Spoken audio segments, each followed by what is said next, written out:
Cada dia que passa, eu já falei com vocês que eu descubro coisas novas aqui de Itália que eu nem fazia ideia, né?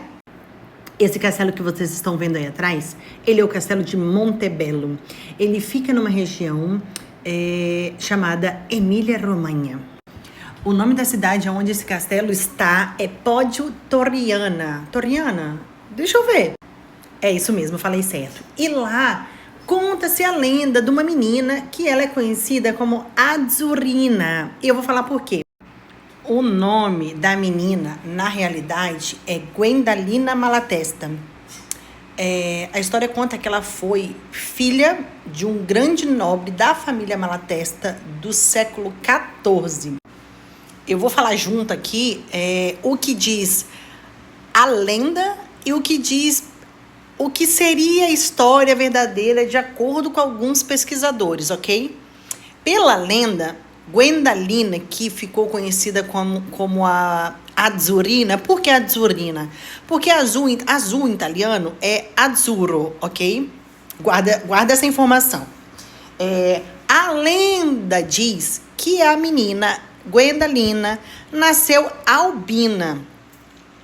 E esse ponto teria duas curiosidades. Primeiro, que os pais dela não eram albinos, tinham feições completamente diferentes da menina, e conta-se que naquela época, naquele ano, era mais ou menos a época de 1300, ok? Conta que naquela época, as pessoas que nasciam albinas eram consideradas como se fossem amaldiçoadas. A lenda conta que os seus familiares, para que a menina não sofresse preconceito, tingia os cabelos dela de ervas e produtos e pigmentos para que ela conseguisse ficar um pouquinho mais parecida com as outras pessoas, que aquele cabelo não fosse tão branco. Só que, como a lenda conta, diz que o cabelo dela foi ficando azul, porque foi misturando muita erva, pigmento e provavelmente fez aquela combinação de cores, e o cabelo dela foi ficando azul. Obviamente a gente não tem uma foto dela, né? Eu pelo menos não consegui achar de toda a pesquisa que eu fiz na internet, né? Tô colocando atrás algumas artes que são feitas, né, para representar a Azzurrina. Algumas representações delas são feitas como nesse quadro, que parece que esse quadro está lá no castelo. E essa parte onde essa moça está seria aonde tudo aconteceu. E o que seria isso tudo?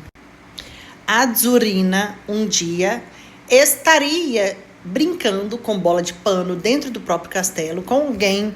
Alguns contam que seria algum tipo de servente, outras histórias contam que seria algum tipo que fosse como uma babá, outros contam que poderia ser um padre. Enfim, não se sabe ao certo, mas a história conta que a bola teria rolado para um canto da casa, um poço, não é poço, gente, porão, falei errado.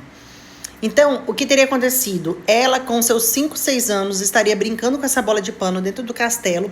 Essa bola teria rolado para um porão e ela simplesmente foi lá pegar. Porém, ela nunca mais voltou. Na história, que teoricamente seria a história real, né, de alguns historiadores, a Azzurrina, ela não teria nascido, ela não seria albina.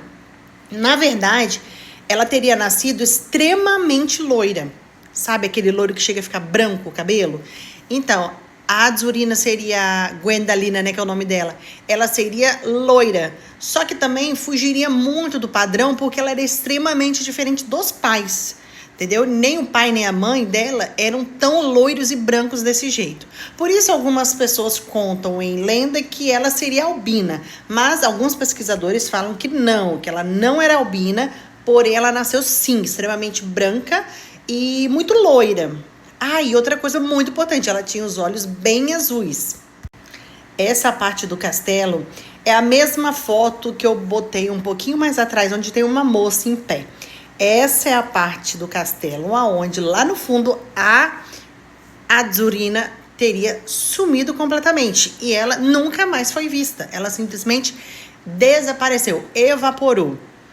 E a história conta, né? A lenda conta que de 5 em 5 anos, no dia do desaparecimento dela, no dia 21 de junho de 1375. Então a história conta que de 5 em 5 anos, no dia 21 de junho, no solstício, ok? No momento do solstício, pode-se escutar nesse ambiente do castelo, às vezes choro, às vezes grito, às vezes até risadas, normalmente de criança. Existem gravações com esses sons, existem filmes. Essa história da Azzurrina ficou tão famosa desde a época do desaparecimento dela, que fizeram série, fizeram filme. Existem várias pessoas que vão lá na época, no dia, fazem gravações. Se você pesquisar no YouTube, você consegue achar algumas coisas.